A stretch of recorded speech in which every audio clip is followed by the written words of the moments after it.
Hotel স্টাইলে তাওয়া chicken রেসিপিটা আমি খুব সহজভাবে ঘরোয়া মশলাতে তৈরি করে নিয়েছি। আমার এই তাওয়া চিকেন রেসিপিটা ফলো করলে এভাবে তোমরা খুব সহজভাবে তাওয়া চিকেনটা তৈরি করে নিতে পারো। যারা কখনো এই তাওয়া চিকেনটা তৈরি করোনি তারাও তৈরি করে নিতে পারবে। তাওয়া চিকেন রেসিপিটি রুটি, নান, পরোটা, ভাতের সঙ্গে খুব সুন্দরভাবে পরিবেশন করতে পারবে। আসসালামু আলাইকুম। কেমন আছো বন্ধুরা? আলহামদুলিল্লাহ আমি ভালো আছি। তোমরাও হয়তো আল্লাহ পাকের অশেষ রহমতে ভালো আছো। আমি আজকে হোটেল স্টাইলে তাওয়া চিকেন রেসিপি তৈরি করেছি। আমার এই রেসিপিটা তোমাদের কাছে কেমন লাগলো অবশ্যই কমেন্টের মাধ্যমে জানাবে। ইফতারের টেবিলে এইভাবে তাওয়া চিকেনের সঙ্গে তোমরা নান, রুটি, পরোটার সঙ্গে পরিবেশন পাত্রে দিতে পারো। এখানে আমি তৈরি করব তাওয়া চিকেন। আমি তাওয়া চিকেনের জন্য এখানে চিকেনগুলো ছোট ছোট টুকরো করে কেটে নিয়েছি। আমি হাড় সহ কেটে নিয়েছি, মাংস হাড্ডি সহ। এরপরে আমি এখানে নিয়েছি দুটা পেঁয়াজ কুচি।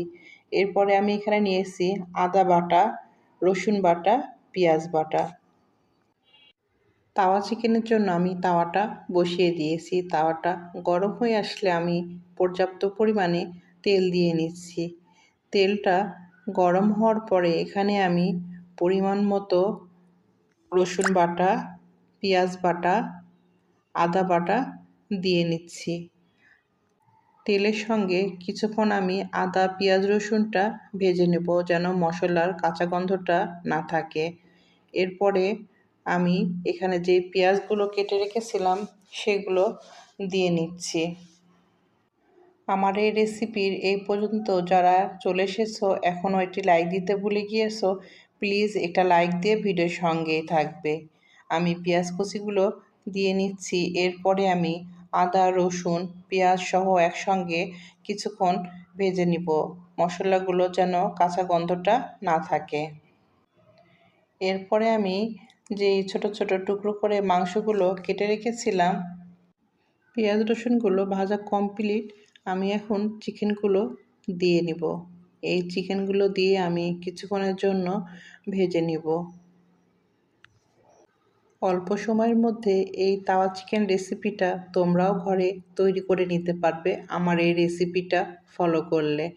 এভাবে আমি মশলার সঙ্গে কিছুক্ষণ চিকেনটা হালকা ভেজে নিব।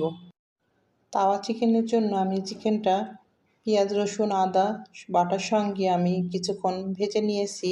এরপরে আমি এখানে অ্যাড করব 1 চা চামচ হলুদের গুঁড়া, 2 চা চামচ লাল মরিচের গুঁড়া। এরপরে আমি এখানে অ্যাড করব জিরা গরম মশলার ভাজা গুঁড়াটা। এরপরে আমি এখানে অ্যাড করব লবণ। সবগুলো উপকরণ দেওয়া কমপ্লিট। এরপরে আমি অল্প মিডিয়াম আঁচে আস্তে আস্তে এগুলো আমি ভাজা ভাজা করে নিব তাওয়া চিকেনের জন্য। খুব সহজেই তাওয়া চিকেন রেসিপিটা ঘরোয়াভাবে তৈরি করে নিতে পারবে তোমরা। এই তাওয়া চিকেন রেসিপিতে আমি কোনো রকম পানি ব্যবহার করব না। মিডিয়াম আঁচে আমি এই তাওয়া চিকেনটা এপাশ ওপাশ করে ব্রাউন কালার করে নেব। আমার এই রেসিপিটা তোমাদের কাছে যদি ভালো লেগে থাকে অবশ্যই একটি কমেন্ট, একটি লাইক, একটি শেয়ার করবে। ফ্যামিলির সঙ্গেও শেয়ার করতে পারো।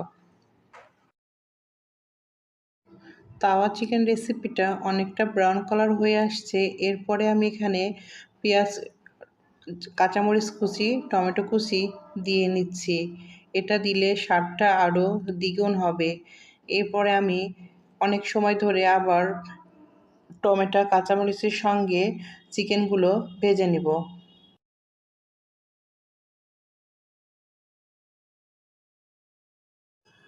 তাওয়া চিকেন রেসিপিটা কমপ্লিট।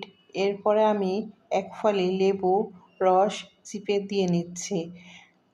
এরপরে আমি পরিবেশন পাত্রে তুলে তোমাদের কাছে ফিরে আসছি।